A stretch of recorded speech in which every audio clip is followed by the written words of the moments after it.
আমি বারবার বলছি যে যে মন নিয়ে কর্মসূচি নিয়ে দলীয় চিন্তা নিয়ে এসেছেন, আপনি ওই চিন্তা নিয়ে বসলে কোরআন থেকে কিচ্ছু পাবেন না।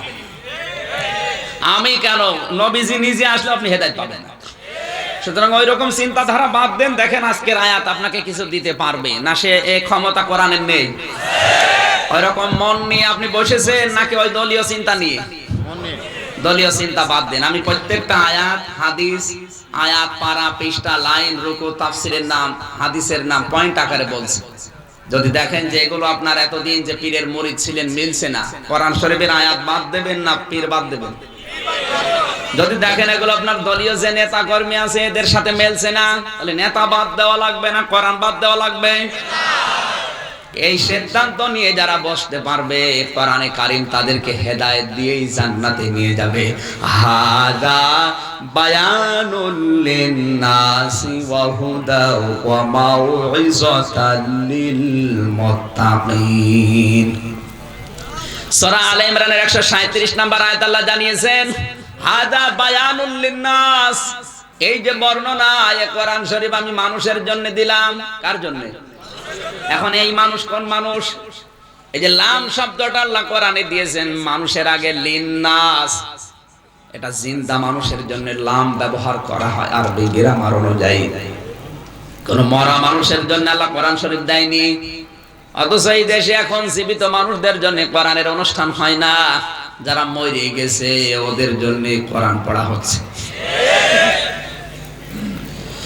কালকে আমি ছিলাম মির্জা ফখরুল ইসলাম আলমগীরের মায়ের অনুষ্ঠানে। ওনার সাথে দেখা করলাম, কথা বললাম। মোনাজাতের আগে ইমাম সাহেব বলছে আলমগীর স্যারের মায়ের নামে 60 খতম কোরআন শরীফ পড়া হয়েছে। নেতা কর্মী যারা আছে খুব খুশি। 60 খতম কোরআন, ও জান্নাত না পেয়ে আবার থাকবে? 60 খতম কেন? 60,000 খতম পড়লেও যদি ঈমান নিয়ে মরতে না পারে আর তার জীবনটা যদি আল্লাহর কাছে পছন্দ না হয়, 60 কোটি বার কোরআন শরীফ খতম করলেও কোনো লাভ নেই। লাভ আছে? আমার ভাইরা, এই জন্য আমাদের কোরআন শরীফ দিয়েছেন আল্লাহ লিন্নাস, জিন্দা মানুষদের জন্য। জীবিত মানুষ যত পড়বে, শুনবে, এর উপরে আমল করবে, তখন মারা গেল ওর জন্য আর কোরআন পড়া লাগবে না, এমনি কোরআন ওর জন্য দাঁড়িয়ে যাবে। অথচ এই দেশে এখন কোরআন পড়া হয় মরে গেলে, লাশের পাশে 3 দিন, 7 দিন, 40 দিন, 1 বছর বের করছে।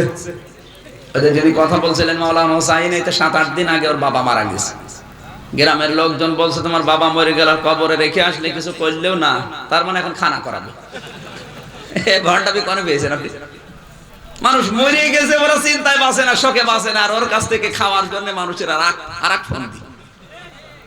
এটা কি ইসলাম বলেন তো? এগুলো বানানো ইসলাম। মানুষ মারা গেলে সর্বোচ্চ করা যায় তার জন্য এতিম যারা আছে তাদেরকে খাওয়ান, যারা বছরে একদিন গোশতের মুখ চোখে দেখে না তাদেরকে খাওয়ান। আপনি 10,000 মানুষ দাওয়াত দিয়ে 10টা গরু জবাই করে খাওয়াচ্ছেন। যাদের খাওয়ার কথা তারা কিন্তু পায় না, যাদের খাওয়ার কথা না তারা কি মন মতো খাচ্ছে। আবার যখন বাড়িতে ফিরে যায় জিজ্ঞাসা করবেন কে কেমন খেয়েছে, খারাপ মানে কয়টা গোশত দিয়েছে, দাঁতের ফাঁকা বন্ধ করতে শেষ। তো আপনার কি সুনাম করছে না বদনাম করছে? এগুলো ঠিক। মানুষ মারা গেলে সর্বোচ্চ তার জন্য একটা কোরআন কিনে একটা মানুষকে দেন। কোরআনটা যতদিন মানুষ পড়বে আপনার বাবার কবরে সওয়াবগুলো যেতে থাকে। একটা মসজিদ বানিয়ে দেন, মসজিদের একটা কাজ করে দেন, যত মানুষ সেজদা দেবে আপনার বাবা কবরে সওয়াব পাবে যদি ঈমান থাকে। এগুলো নেই, নতুন নতুন ইসলাম বানিয়েছে। এই জন্য আল্লাহ হাদা বায়ানুল লিন্নাস দিয়েছেন। এই বর্ণনা দিলাম আমি মানুষের জন্য, জিন্দা মানুষের জন্য। কি আছে এই কোরআনে? এই বর্ণনায় ওয়াহুদান ওয়া মাউইযাতান। 1 নম্বরে কোরআনে আছে পথ নির্দেশিকা, 2 নম্বরে কোরআনে আছে হেদায়াত। সুবহানাল্লাহ বলতে পারেন না? কোরআন থেকে পথ নেবে, কোরআনের উপদেশ গ্রহণ করবে তারা। কারা? লিল মুত্তাকিন, যারা ভদ্রলোক। কি লোক? সুতরাং কোরআনের উপদেশ যারা মেনে নেয়, কোরআনে কারীমের পথ যারা মেনে নেয়, এই মানুষগুলো আল্লাহর ভাষায় ভদ্রলোক। আর আমরা বাংলাদেশে মনে করি যারা কোরআনের বিরোধী, কোরআনে কারীমকে যারা পছন্দ করে না, এই মানুষগুলো এখন ভদ্রলোক। কি সকাল 9টার সময় ওঠে মুখ না ধুয়ে চা খায়, এরা ভদ্রলোক? অসভ্য, অভদ্র এরা। সুতরাং আল্লাহর ভাষায় ভদ্রলোক হওয়ার জন্য আজকের তেলাওয়াতকৃত আয়াতের উপদেশ আপনাকে মানা লাগবে, আর পথ নির্দেশিকা যেটা আজ গাইডলাইন কোরআন দেবে ওইটাও আপনাকে মেনে নেওয়া লাগবে। তাহলে কিয়ামতে আপনি আল্লাহর দরবারে ভদ্রলোক হয়ে উঠতে পারবেন। আমরা তো এইটার জন্যই এসেছি নাকি? দরুদ আর সালাম পড়ছি আমাদের নবী, মানবতার মহান শিক্ষক মুহাম্মদ রাসূলুল্লাহ সাল্লাল্লাহু আলাইহি ওয়াসাল্লামের প্রতি। ছোট্ট একটা তথ্য বলবো, এরপরে আলোচনায় যাব। কষ্ট হচ্ছে? আল্লাহ রাব্বুল আলামিন জানিয়েছেন, ওই পুরাতন কথাটাই বলছি, আপনি যেভাবে শুনেছেন ওইভাবে না, নতুন ভাবে বলছে। قل إن كنتم تحبون الله فاتبعوني يحببكم الله ويغفر لكم ذنوبكم والله غفور رحيم। ভালো করে শুনবেন, এদিকে তাকান। এতদিন যেভাবে শুনেছেন ওইভাবে না। যেহেতু আমি ছোটখাটো কোরআনে কারিম নিয়ে আমি গবেষণা করি, এই জন্য বলছি। এই তথ্যটা আমি কয়েকদিন আগেই পেয়েছি, এতদিন আমি এভাবে পাইনি, কিন্তু নতুন করে এটা পেয়েছি। আল্লাহ তাআলা বলেন, নবী আপনি বলুন, যদি আল্লাহকে ভালোবাসতে চাও, এখানে দলমত নির্বিশেষে যারা আছি আল্লাহকে ভালোবাসতে চাই না এমন কেউ আছে? আরো জোরে বলা লাগবে। সবাই চাই আমরা আল্লাহকে ভালোবাসতে। আল্লাহ তাআলা বলেন, যদি আমাকে ভালোবাসতে চাও ফাত্তাবিউনি, আমার রাসূলের অনুসরণ করো। না, আপনি এখনো কথা কিন্তু বোঝেননি, আমি আবার বলছি। আপনি যদি আল্লাহকে ভালোবাসতে চান তাহলে রাসূলের অনুসরণ করা লাগবে।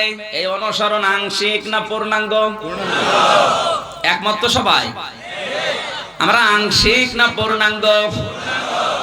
যদি কেউ পূর্ণাঙ্গ অনুসরণ করে, ইউহিব্বুকুমুল্লাহ, আমার আল্লাহ বলেন আমি নিজেই তখন তাকে ভালোবাসা আরম্ভ করব। আপনি কথা বোঝেননি? ইউহিব্বু এটা মজারের আলোচনা, বর্তমান ভবিষ্যৎ প্রেজেন্ট ফিউচার। কোন মানুষ যখন আল্লাহকে ভালোবাসা আরম্ভ করে, আমি আল্লাহকে ভালোবাসি এই কথা যখন বলে, আল্লাহ বলেন আমার রাসূলকে অনুসরণ কর। আমার রাসূলের অনুসরণ যখন আংশিক না পূর্ণাঙ্গ আমি দেখতে পারবো, তখন তোকে ভালোবাসা আরম্ভ করব। আর আমি যাকে ভালোবাসি দুইটা পুরস্কার দেই, ইয়াগফির লাকুম যুনুবাকুম, পেছনে যত অপরাধ ছিল সব ওই মুহূর্তেই মাফ করে দেই, শুধুমাত্র একটা অপরাধ বাদ দিয়ে। জামবন এক বচন, জনব বহু বচন।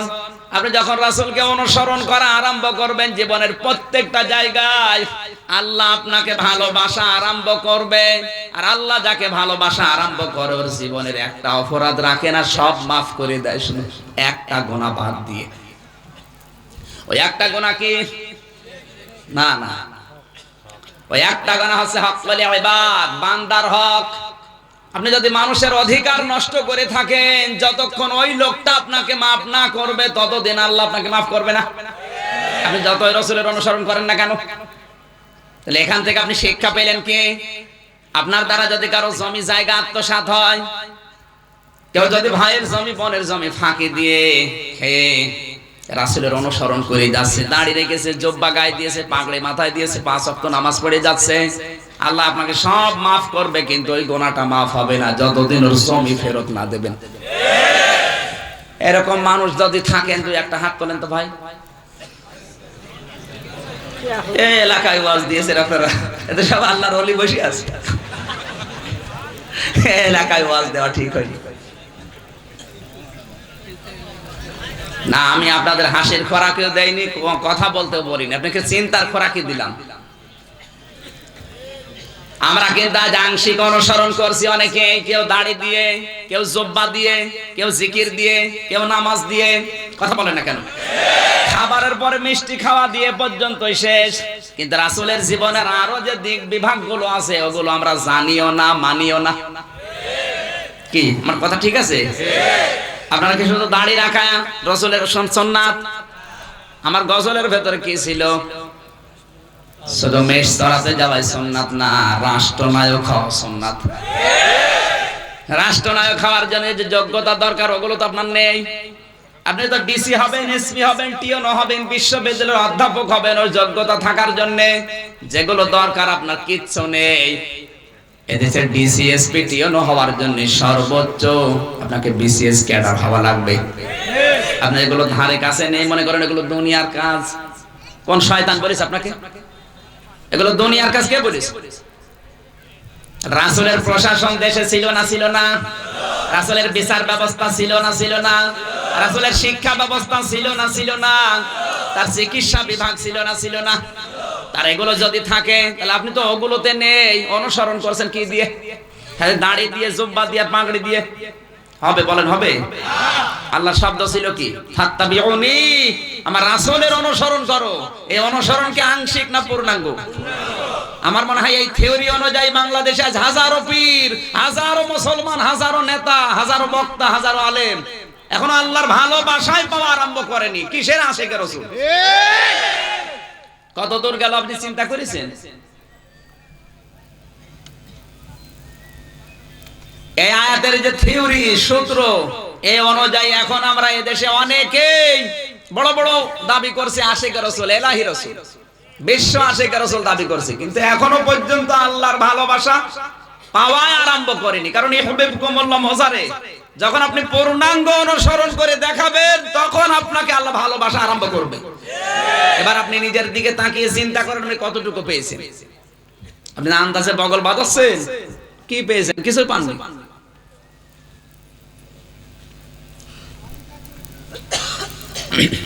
আয়াত পড়ার পরে তো এই জন্য চিন্তা আসে। এখন আল্লাহর ভালোবাসায় পাওয়া আরম্ভ করেনি, বিশ্ব ওলি হয়ে বসে আছে। তো বিশ্ব শয়তান। ওর জীবনে রাসূলের প্রশাসন নেই, বিচার ব্যবস্থা নেই, শিক্ষা ব্যবস্থা নেই, শুধু হো হো এগুলো আছে। শুধু অটুকু দিয়ে রাসূলের অনুসরণ করে আপনি আল্লাহর ভালোবাসা পেয়ে জান্নাত পেয়ে যাবেন। কোন পাগল বলেছে আপনাকে দেখান? সূরা আলে ইমরানের 31 নম্বর আয়াত এটা। আশা করছি কথার মর্ম বাণী কি বুঝতে পেরেছেন। যদি না বোঝার ভান করে থাকেন কিচ্ছু করার নেই। কথা বুঝেছে? আর আমি যতটুকু কোরআন গবেষণা করে পেয়েছি আজ পর্যন্ত কোরআনের কোন তথ্য মিথ্যা হয়েছে বলে আমি পাইনি। আপনি পেয়েছেন? আতাম্মাত কালিমাতু রাব্বিকা সিদকা ওয়া আদলা লা মুবাদদিলা লিকালিমাতি ওয়া হুয়াস সামিউল আলিম। সূরা আনামের 115 নম্বর আয়াতে আল্লাহ জানিয়েছেন, হে নবী, আপনার রবের যে কথাগুলো কোরআনে আছে সবগুলো সত্য। সুবহানাল্লাহ বলতে পারেন? 2 নম্বরে ন্যায় নিষ্ঠা দিয়ে পরিপূর্ণ। এর ভেতরে আপনি রদ বদল পাবেন না, এর ভেতরে উল্টা পাল্টা কথা আপনি পাবেন না, অসঙ্গতিপূর্ণ কোন কথা আমি আল্লাহ কোরআনে দেইনি। 3 নম্বরে কিয়ামত হয়ে যাবে কিন্তু কোরআনের কোন তথ্য উলট পালট আরো জোরে বলেন। এইজন্য আজ আমরা দেখতে পাচ্ছি 1500 বছরে যত তথ্য কোরআন দিয়েছে প্রতিটা তথ্য সত্য বলে প্রমাণ হয়েছে, এখনো হচ্ছে কিয়ামত পর্যন্ত। তাহলে এতদিন পর্যন্ত যত তথ্য পেয়েছি সব যদি সত্য হয়, সামনে যে তথ্যগুলো কোরআন দেবে এগুলো মিথ্যা হবে? আরো জোরে বলেন। এরকম এখনো হাজারো তথ্য আছে কোরআনে। একটা তথ্য এবার বলবো, ওটা মনে হয় প্রমাণ হবে না? হবে? বললে আবার রাগ হবে না তো? 2 জায়গায় আয়াতটি আমার আল্লাহ দিয়েছেন। সূরা তাওবার ভেতরে আছে 32 নম্বর আয়াত, সূরা সফের ভেতরে আছে 8 নম্বর আয়াত। আল্লাহ পাক বলেন, ইউরিদুনা লিয়ুতফিউ নূরাল্লাহি বিআফওয়াহিহিম আল্লাহু মুতিম্মু নূরিহি ওয়ালাউ কারিহাল কাফিরুন। কাফেররা চায় এই পৃথিবীতে মুখের ফু দিয়ে কোরআনের আলোকে লিভিয়ে দেবে। আল্লাহ পাক বলেন সম্ভব না। আল্লাহু মুতিম্মু নূরি, আমি আমার কোরআনের আলোকে বিধানকে দুনিয়াতে জ্বালাবই। জ্বালাবো শুধু না, শেষে হর্ষাই আছে, কোরআনের আইন আমি আল্লাহ দুনিয়াতে কায়েম করবই। গ্যারান্টি কার? ওয়ালাউ কারিহাল কাফিরুন, যদিও কাফেরদের এতে মন খারাপ হবে। শব্দের দিকে খেয়াল করেন। আল্লাহ বলেন ওরা চাই মুখের ফু দিয়ে দুনিয়া থেকে কোরআনের আলো লিভিয়ে দেবে, আর আমি চাই আমার আলো আমি জ্বালাবো। সিদ্ধান্ত কায়েম হবে কার? আরো জোরে। 47 বছর আমরা পার করে ফেলেছি, আজও কোরআনের আলো আমরা বাংলাদেশে দেখিনি। সুতরাং আমার 100% বিশ্বাস আল্লাহ তেরে আলোকে আমাদের সামনে বাংলাদেশে দেখাবে। এটা কারা কারা দেখতে চান দেখে লিল্লাহি তাকবীর।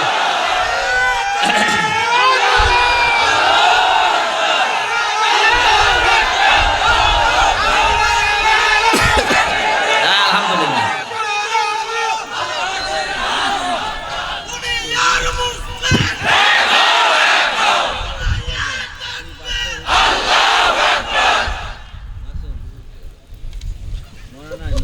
আমার ভাইরা 47 বছর আমরা অলরেডি পার করে ফেলেছি।